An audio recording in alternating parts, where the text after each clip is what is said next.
MLToys here today with your instructions on how to assemble the Stage 3 Peg Perego motor kit. This is a really easy job to do. When you get your kit, you're going to have 2 motors, 2 motor mounts, 4 mounting screws, and 2 pinion gears. We just have one laid out here for instructional purposes. You're going to do all this twice. Now, first rule of thumb with this kit.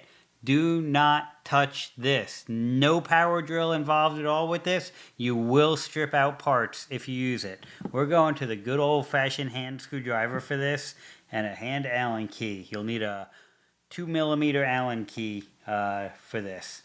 So, when you get your gearbox out, you've got 2 screws that hold your motor in.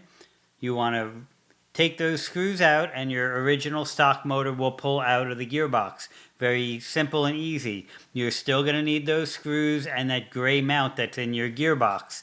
On the back side of your gearbox, you're going to see 2 little nubs where the motor was. Those nubs are only for 550 motors and they're in our way. So take a razor knife and just trim them off. Takes 2 seconds, lop, done, and now we can mount the new motor in. Now we're going to go to the motor side.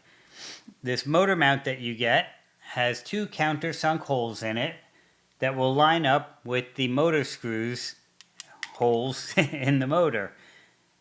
Using blue thread lock on the small countersunk screws we provide and your hand screwdriver, we're going to simply tighten these screws in.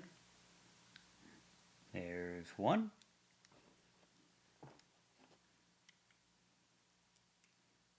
You can fast forward till I'm done tightening down these 2 screws if you'd like, but they're short, they go quick. And tight with the thread lock. That's it. That's all we want. Your pinion gear has a set screw in it. That set screw is going to lock it to the motor. All we do with that is, with the set screw lined up with the flat spot on the motor, push the pinion gear on until the set screw is at the bottom of the flat spot. Use your Allen key and tighten down the set screw. Again, recommend blue thread lock on that set screw. The 2 threaded holes in your motor mount line up with your stock motor mount screws. So now all you're going to do is set the motor in place and then with your screwdriver tighten down the motor by hand, not with one of those. Very simple. That's all it takes to do this.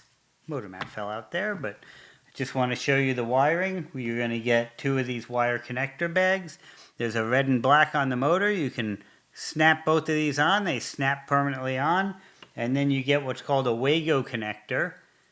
And with this Wago connector, we open up the tabs, slide a motor wire in, and that locks that motor wire in place. On the opposite side, you put your 2 stock motor wires, lock them down. If you get the colors mixed up, you don't blow anything up. That's the great thing here. It's just when you hit forward, the car will run backward. All you need to do is swap the 2 motors and the 2 wires, and you'll get it running in the correct direction. That wiring color can vary from production run to production run with Peg Perego, so we don't tell you which way to put it. You just check it as you go with your install. Once you get these installed in the vehicle, now you want to do the break-in process. To do that, lift the back end of the vehicle up securely, put a brick on the gas pedal while it's in low speed forward. You want to run the same voltage that the kids are going to be driving the car at. If it's 12, 18, 24 volt, whatever you're running, in low speed, and let it run in the air for 15 minutes. If one tire, it is normal for one tire to go slower than the other. If one tire comes to a stop, then what you want to do is have your kids drive the car in low speed forward for 15 minutes. Stopping as little as safely possible, not using reverse. That'll break the motors in, get them seated in the forward direction, and if you have new gearboxes, it'll help the gears to set in place. That's how you install and break in your motors with the Peg 3 kit from MLToys.